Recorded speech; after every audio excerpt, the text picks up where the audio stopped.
সালে বিতর্কিত নিয়োগপ্রাপ্ত সকল ক্রাফট ইনস্ট্রাক্টরদেরকে কারিগরি অধিদপ্তর এবং সকল প্রতিষ্ঠান থেকে দ্রুত স্থানান্তর করতে হবে। আমাদের তৃতীয় দাবি ডিপ্লোমা ইঞ্জিনিয়ারিং কোর্স 4 বছর মেয়াদী নিশ্চিত করতে হবে এবং প্রতি সেমিস্টার পূর্ণ মেয়াদে 6 মাস করতে হবে। আমাদের তৃতীয় দাবি উপসহকারী প্রকৌশলী পদ 10ম গ্রেড ডিপ্লোমা ইঞ্জিনিয়ার ব্যতীত অন্য কেউ আবেদন করতে পারবেন না। উপসহকারী প্রকৌশলী সমমান পদ ডিপ্লোমা ইঞ্জিনিয়ারদের জন্য সংরক্ষিত রাখতে হবে। আমাদের 4 নম্বর দাবি কারিগরি শিক্ষা বোর্ড সংস্কার করে কারিগরি সেক্টর পরিচালনায় কারিগরি শিক্ষা বহির্ভূত কোনো জনবল পরিচালনায় থাকতে পারবে না। আমাদের 5 নম্বর দাবি কারিগরি শিক্ষা অধিদপ্তরে বিতর্কিত নিয়োগ বিধিমালা সংশোধন করে সকল শূন্য পদে কারিগরি জনবল নিয়োগের মাধ্যমে শিক্ষক সংকট দূর করতে হবে। আমাদের 6 নম্বর দাবি সকলের দৃষ্টি আকর্ষণ করতেছে উচ্চ শিক্ষার সুযোগ বৃদ্ধির লক্ষ্যে ডিপ্লোমা ইঞ্জিনিয়ারিং ছাত্রছাত্রীদের জন্য প্রস্তাবিত 4টি ইঞ্জিনিয়ারিং কলেজে 100% সিট নিশ্চিত করতে হবে। আমরা সকলে জানি আমরা কারিগরি শিক্ষার্থী 22 লক্ষ শিক্ষার্থী।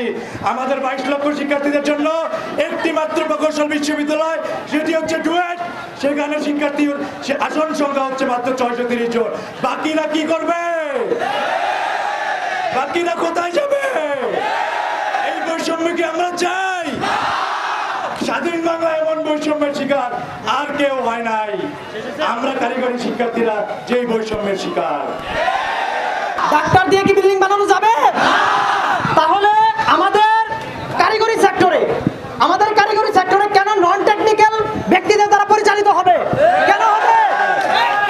আমাদের কারিগরি সেক্টরে নন টেকনিক্যাল ব্যক্তি দ্বারা পরিচালিত হতে পারবে না। আমাদের কারিগরি সেক্টরে অনেক যোগ্য লোক রয়েছে। যোগ্য লোকগুলোকে দিয়ে আমাদের কারিগরি সেক্টর পরিচালনা করা হোক। ফ্যাসিস্ট হাসিনার আমলে, স্বৈরাচারী সরকার ফ্যাসিস্ট হাসিনার আমলে আমাদের সেক্টরগুলোকে সম্পূর্ণ ধ্বংস করে দেওয়া হয়েছে। ঘুষ, দুর্নীতি এবং যাদের সাথে স্বজনপ্রীতি ছিল তাদেরকে এই সকল সেক্টরে বসানো হয়েছে। আমরা চাই নন টেকনিক্যাল যারা রয়েছেন আমাদের অধিদপ্তরের পরিচালক থেকে শুরু করে উপপরিচালক আরো সকল পরিচালক কারিগরি শিক্ষা বোর্ডে যারা নন টেকনিক্যাল রয়েছে এবং আমাদের সকল পলিটেকনিকের প্রিন্সিপাল এবং অধ্যক্ষ উপাধ্যক্ষ থেকে শুরু করে যারা নন টেকনিক্যাল আছে তারা যেন মহাপরিচালক বলা হয়েছে, তারা যেন দ্রুত সময়ের মধ্যে আমাদের কারিগরি শিক্ষার সেক্টর ছেড়ে চলে যায়। আমাদেরকে মহাপরিচালকের সাথে দেখা করতে দেওয়া হয়নি, বিভিন্ন মিটিং এর অজুহাত দেওয়া হয়েছে। এখন যদি তারা এইরকম পদ্ধতি অবলম্বন করে অজুহাতের ক্ষেত্রে যায় তাহলে আমরা ছাত্র সমাজ বলে দিচ্ছি এই সি রুমে আর কোনো বৈঠক হবে না,